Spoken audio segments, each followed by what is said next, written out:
Well,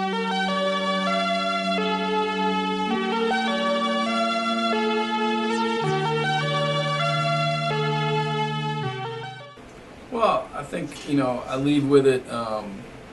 Really proud of the team and what they were able to do. Um, when you look at it, winning the regular season title is something we emphasize tremendously. And it looked we hit a really rough patch there in early February. Lost 2 out of 3. Got beat at Catawba, and then lost 2 out of 3 games, and then got beat at home by Newberry. Gave up 113 here.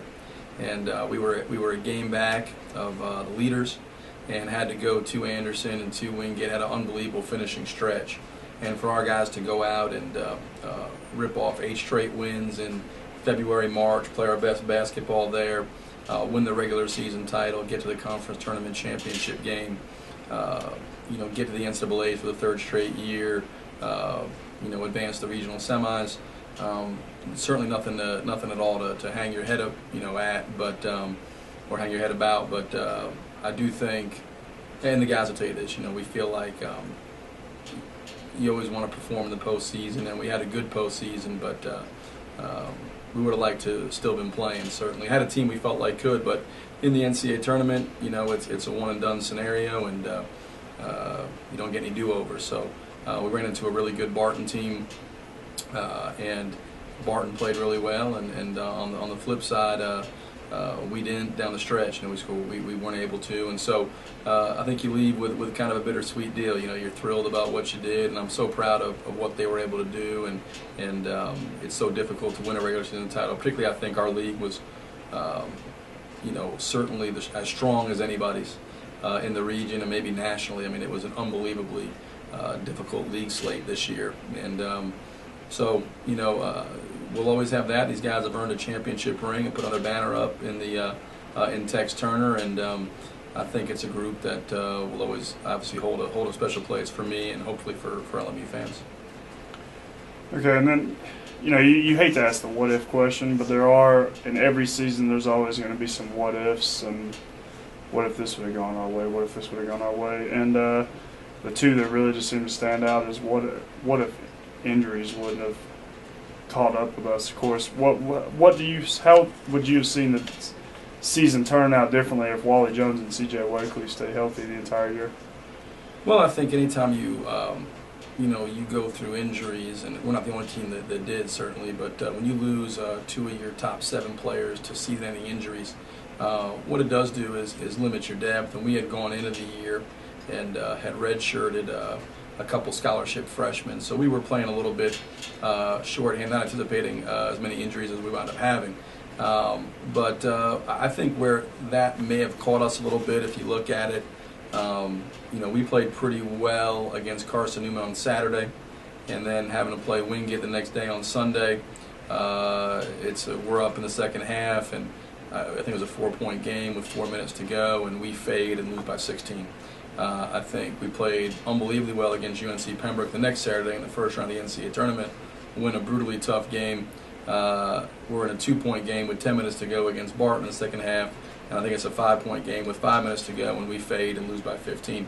Having those guys would have provided more depth. Certainly Wally's was our 3rd leading scorer. At the time he went down, he was our leading 3-point shooter in terms of makes and percentage, and he was a guy that was playing tremendous perimeter defense for us. Now we'll say Chance Jones stepped in and was fantastic. Probably played as well as anybody on our team the last from when Wally went down the rest of the season. Chance was probably as good a player as we had, but that was where I thought we missed those guys. CJ as well was a kid that when he went down was averaging 18 minutes a game for us, and was a 5-6 point a game guy, and allowed us to kind of rotate he and Lorenzo in the game and keep a fresh point guard out there at all times. So maybe the back end of those Saturday, Sundays, the last 2 weekends was where it reared its head, or maybe it had nothing to do with it. I don't know. I guess we'll never know. But certainly you always want to play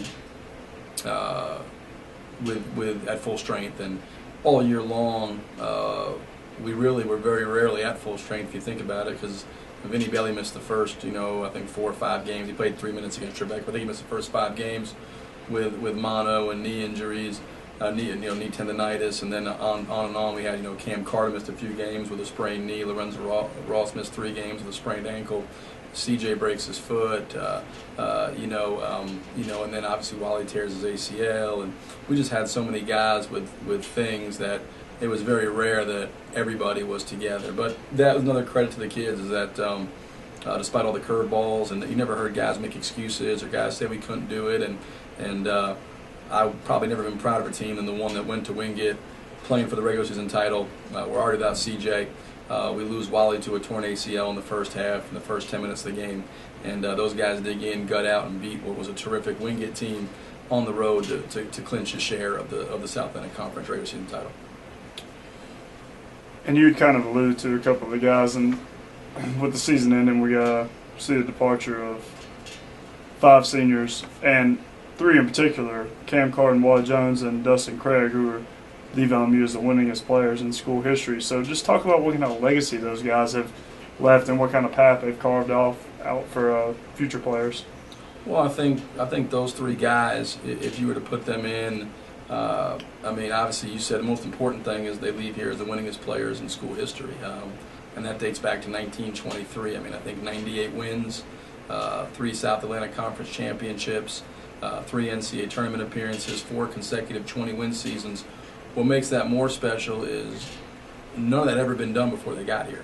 There was 0 NCAA tournament appearances, 0 20-win seasons at the NCAA level, 0 weeks nationally ranked, 0 anything. And now I think they've set a standard for future groups that, this is what you'll be measured by.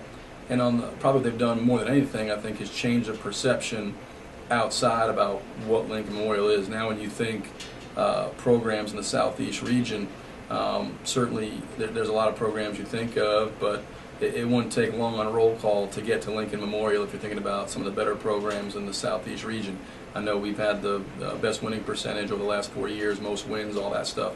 And that's a credit to those guys. And not only have they been tremendous players, but I think they've just been such great ambassadors for the university, and they've represented the university with so much class that as good as they've been on the court, I think they're even better people off the court. And I've said it before, but we're so fortunate that those guys are LMU. Cam Carden, Wally Jones, Dustin Craig for 4 years, Jerozy Simpson, Jake Troy last 2 years.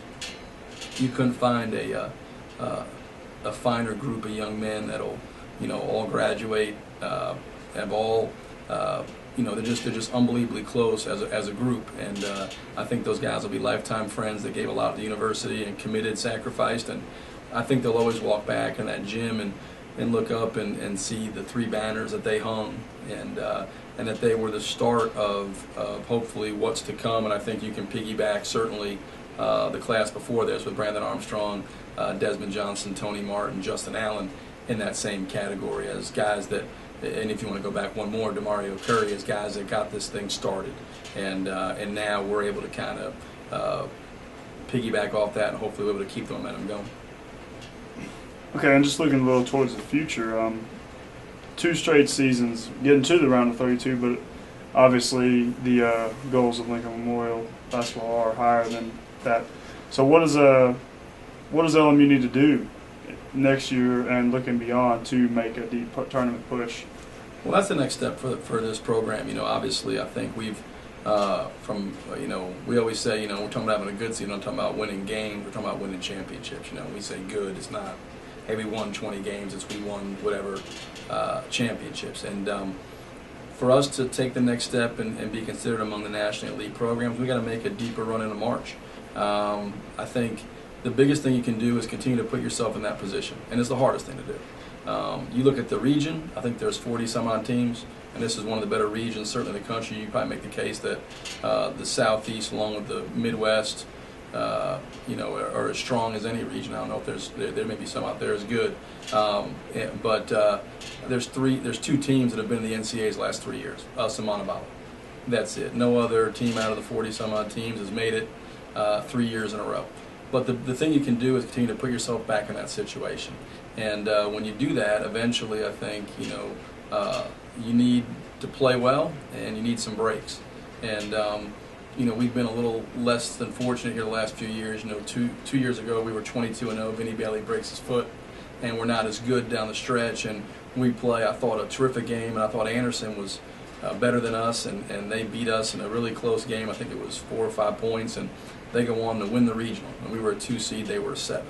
Last year, we had lost Justin Allen to a broken wrist. We lose Wally Jones to a torn knee in the NCAA tournament, and with 5 minutes to go, we lose Cam Card on a charge to a lost feeling in his arm. And we go from 14 points up with 8 minutes to go to losing on a running hook shot with 5 seconds left to Montevallo, and lose the game by 1. We go home, they go to the national championship game. This year, I thought against Pembroke we probably played about as good a game as we played all year. That was as good a college basketball game as I've been a part of in terms of 2 teams playing at a really high level. I thought against Barton, I thought they played at an extremely high level, and we weren't great, and then we were really good for a few minutes, and it was a 2-point game with 10 to go, and we scored 1 basket the rest of the way and 8 points in the last 10 minutes, and got beat, and you got to credit them. But the biggest thing we can do is continue to put ourselves back in that situation. It's by far the hardest thing, but our guys understand. I don't think anybody, I think we're very proud of what we did, and certainly we're never going to apologize for winning a conference championship and making the conference tournament finals and making the regional semis and all that. But I don't think anybody that's returning to our team, or even the guys that graduated, are giddy about what we accomplished. I think they understand that the expectations here, and the fact is that we want to be, if we want to be a nationally recognized, nationally elite program, you've got to break through, and you've got to win the region, get to Elite Eights, and maybe not one but a couple, and that's the next barrier for this team to cross. And we're going to be diametrically different next year. We lose 4 of our top 6 scorers. We lose not only really good players, but really high IQ guys based on the amount of time they were here. These are guys that are 4-year players that have played a lot of minutes, and so we're going to have to rearrange some things. But certainly the goal is to put ourselves back in that situation, get back to the tournament, compete for the same things we compete for, the regular season title, the tournament title, and give ourselves a chance at a national title in March of next year. And you had already kind of alluded to it, just kind of a weird situation with with the team next year, is that you're losing 5 seniors, but 4 of them were key departures, of course, and you can make the argument that the 3 best players of the last 2 to 3 weeks of the season are returning.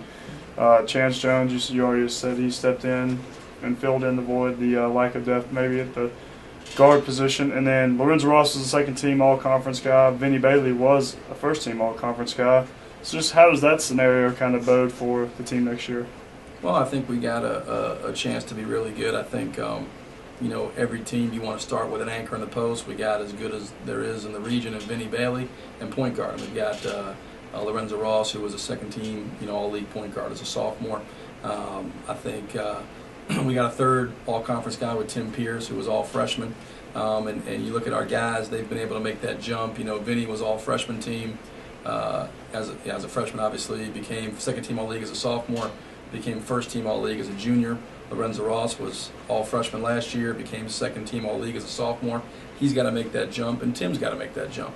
Having Chance Jones back, I think Chance's his confidence is going to be sky high. I think he's going to have a tremendous senior year. Chance, a guy with unbelievable ability who just needed the confidence, and the confidence came kind of in a weird way because obviously with injuries we were limited in what we could do, but it forced him to stop looking over his shoulder when he made a mistake and just go out and play. And Chance, a guy who he really cares. He's a pleaser. He tries to do exactly what I want him to do. But a lot of times, he would go out and think too much and not just play. And the last few weeks where, we were down a few guards and he knew he was going to play a lot of minutes, he just played and he was sensational. He was probably in my mind those 3 guys, he, Vinny, and Lorenzo, down the stretch on the season. Certainly were our 3 best players if you look at the last 3 weeks of the year. But returning those guys, we're going to return some other guys that didn't get a ton of minutes. Guys like Kurt McMillan, who I think's got a chance to be a really good player. Tristan Hicks will be back, who will be a redshirt sophomore. Tim will be back as a sophomore. Keenan Peterson's a guy that we need to develop. He's a 6'10" kid who's been here 3 years now. He redshirted a year and has played sparingly for 2. Keenan's got to develop, and we always say it's the cycle. Players graduate. New players come in. Returning players get better, and the key to the whole cycle is the returning players improving. And we don't ever approach it where we sign 3 freshmen early, and we have 3 redshirt freshmen that are scholarship guys that we really like in Paul Woodson, Luquan Choice, and Curtis Webb. And then we signed 3 freshmen, Austin Hunt, Lou Maniaci, and Mike Mills. We feel great about those 6 freshmen. But we always count on the returning guys, and I count those redshirt freshmen returning guys. We count the returning guys to get better, improve, and we won't be the same. We weren't the same. We lost to Mario. We lost to Mario and Daryl Garrick here, Jordan a couple years ago, and we weren't the same exact team the next year, but we were number 1 in the country and won 26 games to the regional semifinals. We lost 2 first-team All-League guys, Desmond Johnson, Brandon Armstrong. We lost an All-American to Mario, lost an All-American in Desmond. We were different this year. It should be the best defensive team we had in my 6 years and the best rebounding team. We've led the league in field goal percentage defense the last 5 years, led the league in rebounding margin the last 4 years. And if you can defend and rebound at a high level, you're going to give yourself a chance. But I certainly don't expect, outside, I think maybe some of the expectations will be off from a national standpoint and maybe even a conference standpoint in terms of being, picked 1 or 2 like we've been the last 4 years. But I hope we're at a point now with our program where, names on the roster will change, but expectations don't. And, I think we've shown that over the last couple of years. We've lost a lot of good guys, but we've been able to sustain. And I really feel like going forward, I'm excited about coaching the 2013-14 Rail Splitters. Okay, and just briefly to wrap this up, just tell us how, going back to 2012-2013 Rail Splitters, just tell us how you're going to remember this team and remember the season. Well, I think once you get some separation from it, I'll remember this team as a championship team. I remember this team as a team that in the crucible that is February, March, put together an 8-game winning streak against an unbelievably difficult slate of games. Won each and every one. Was able to go in and play its best when circumstances were its toughest. There'll always be probably a disappointment that we couldn't go further because I thought we had all the pieces necessary to still be playing. But this team will always have a special place for me because it won a championship. It represented the university with a tremendous amount of class, and I thought it was a group that on a day-to-day basis as a coach you love being around. As a coach, you hope you make your players better and you're a good influence on those guys.